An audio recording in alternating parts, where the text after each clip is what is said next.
How and where do we watch films? There are many places that we can watch a film: the cinema, at home alone, on a plane, or surrounded by friends. How do all these viewing scenarios affect how we experience a film? I will be exploring the film Argylle, that I watched at the cinema, and The Room, that I watched at home where there were many distractions. I will be drawing from the writing of Julian Hanich. I did not hit her. It's not true. It's bullshit. I did not hit her. I did not. Oh, hi, Mark.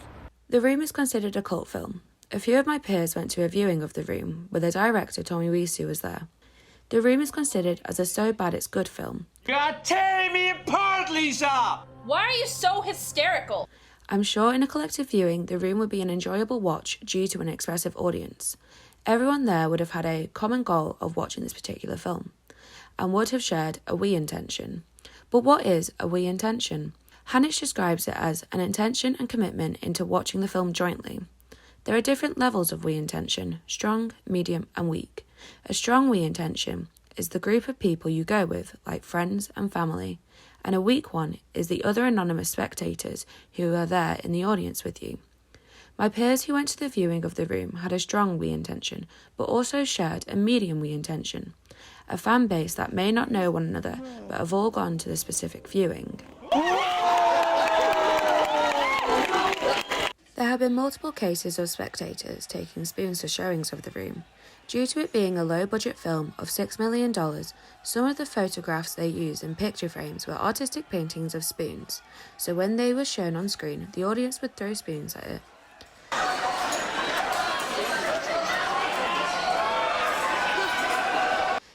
In these moments, they showed a joint action and a collective intentionality. Unfortunately, I did not have this experience of watching it with my peers due to watching it alone. My experience was painful. Bad films derive from atrocious scripts and terrible acting, which The Room has both of, so resulted in a cringe-worthy and awful viewing for me. However, I did find myself giggling at certain parts at just how bad it was. Hi. Can I help you? Yeah, can I have a dozen red roses, please? Oh, hi, Johnny. I didn't know it was you. Here you go. That's me. How much is it? It'll be $18. Here you go. Keep the change. Hi, doggy. You're my favorite customer. Thanks a lot. Bye. Bye-bye. Watching films at home has benefits. For example, if I needed to get a drink, use the toilet, or talk to friends, I can pause the film and come back to it. It is a luxury that many people don't appreciate. It means that you don't have to miss a single part of the film, which could be crucial to the plot. What client? I cannot tell you. It's confidential. Oh, come on, why not? No, I can't. Anyway, how is your However, doing this does cause a disruption of being fully immersed in the film. sex life? Can't talk about it? Watching a film alone allows you to stop a film if you're not enjoying it and eliminates the awkwardness of walking out of the cinema and breaking the we intention that has been formed. Hello. There is a certain etiquette that comes with attending the cinema. It is mainly just a mutual understanding. With no distractions. No sudden ringtones. No glaring screens. No talking.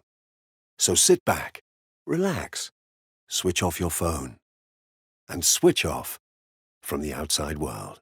I'm a stickler for these rules.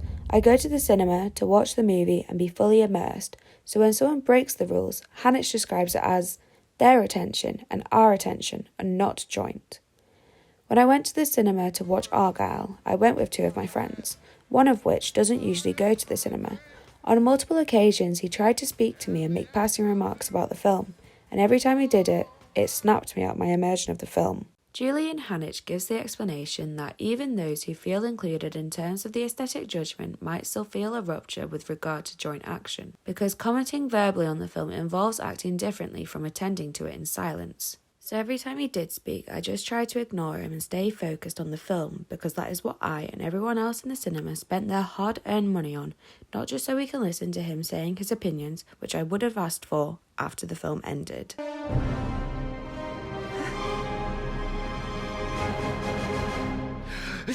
In the film Argylle, Matthew Vaughn kept using the same two shots to display a lift. The first time it was shown, there was a couple of chuckles from the audience, a few more the next time they did it, and by the end of the film, when they did it again, it had become one of my all-time favourite shots ever to be created in cinematic history. Actually, probably not. Anyway, Despite that the other spectators are pushed to the fringe of our consciousness and most of our attention is on the film, we still have an effective collective intentionality because we share the same feelings and emotions as one another. In conclusion, as much as I can get fully immersed into a film while watching it at home, nothing beats a cinema trip. Despite that most films that I watch are at home alone in a dark room, the cinema is the best experience. I think this is due to the we intention that comes along with it. Everyone is there for the same reason. You feel as though you're a part of a community, even though you are completely anonymous. Of course, there will be some people that aren't as respectful as others, but that is always a given when watching a film with others. All in all, I believe going to the cinema is the best way to consume and experience a film.